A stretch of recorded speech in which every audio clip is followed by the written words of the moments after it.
Yes, this is for devotees who worship Radha and Krishna. And I guess that just answers your question, but just to give like just a little bit more information, those who worship Radha and Krishna um, they're usually Krishna devotees. They practice Krishna consciousness or what's called Bhakti Yoga. Bhakti Yoga is the highest form of yoga. It's the eighth limb of yoga, and it is the yoga of devotion, of love and loving devotion to God Himself. So that's what we practice, and it is the oldest because God is the oldest, right? It is the oldest form of worship, form of spiritual practice. Like Krishna is the embodiment of eternal knowledge. He is eternal. He's knowledgeable, all knowledgeable, and he is full of bliss.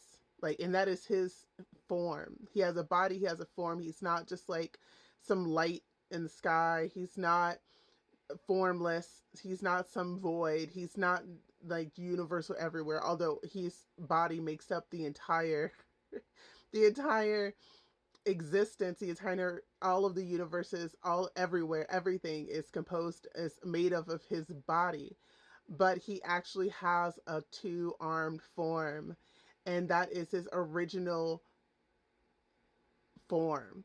And every other form that we see God in, those are either incarnations that he has taken when he's come to earth for a specific purpose, usually to kill demons. But the specific tilak I wear, which is faded, that happens wearing it all day. It eventually fades and sometimes it flakes off a little bit. It's made of sandalwood paste, which smells so good. It's really like pure and cleansing. And the first thing that the tilak does is it identifies um, who we worship, which is Radha and Krishna. And specifically the coloring, what it's made of, and the shape. You can't see the shape much because it's faded on me. I'll include a picture. Um, but there are other forehead markings that indicate different, devotees that worship different avatars of the Lord or expansions of the Lord. Like those who worship Shiva, they generally have like the three red lines across the forehead.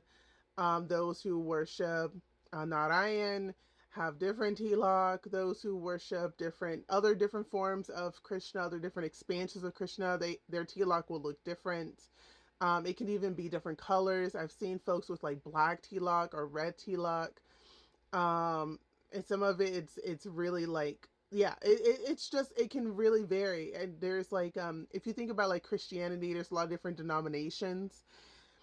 Um there's infinite forms of the Lord, and there are groups that people that worship every single form of the Lord that exists. So and not to say all of them have a forehead marking or a tilak, but in Vedic culture a lot of them do. So I don't know a lot about those other ones. I stay in my lane. I generally mind my own business. Except when I need to inform myself or educate myself to understand, if someone is speaking on their particular view and their particular practice in worshiping the form of the Lord they've chosen, then that's an opportunity for me to learn about that. But otherwise, I focus on Sri Radha Krishna. That's where I'm at. That's who I worship. And so to give context, so Krishna is the highest form of the Lord, from which all of the other avatars and expansions and everything comes from Krishna. Everything comes from Krishna. Everything. And then so he is the masculine, and then his divine feminine counterpart is Radha.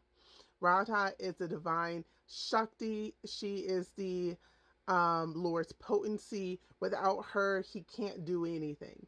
She is his power, his energy, his mute.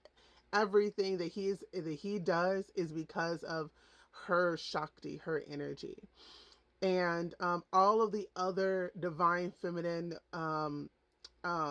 incarnations that we see, they are expansions of hers. So we think about Lakshmi Devi, we think about Durga, we think about Parvati.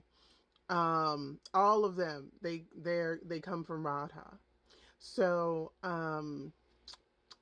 yeah, I think I'll just stop there. I mean, there's so much information about Radha, about Krishna consciousness, about Bhakti yoga. It's not something that I can fully um expound upon in like a 10-minute video, but I hope this gives you like a little bit of an answer. And if you have more questions, of course, please ask them. I'm happy to talk about this. It is literally my life. So yeah, Haribo.